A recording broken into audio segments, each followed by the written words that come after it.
Welcome back. We're continuing with our study of salvation, soteriology.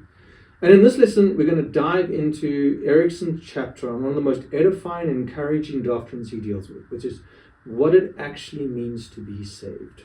This is going to be one of the most fundamental questions that a human being can ask.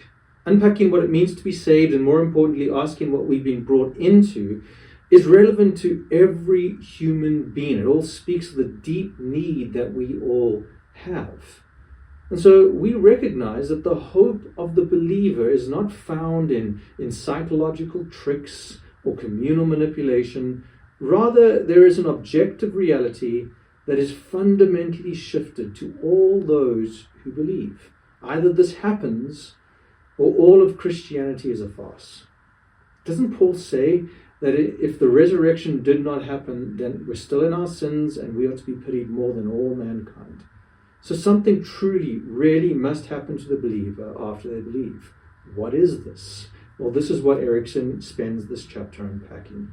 And he starts with the aspects that are false. Here we can see the errors of the New Age movement, of mysticism, psychologicalizing Christianity, and even sacramentalism.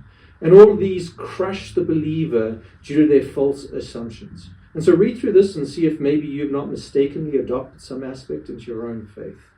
From here, he defines what it means to have union with Christ, what justification actually means, how faith and works intersect, and what we can do about lingering sin. He finishes off this chapter looking at adoption, how we are changed in terms of our status and condition because of what Christ has done. Out of all of what we've read in Eriksson so far, this should be the most encouraging and affirming to your faith.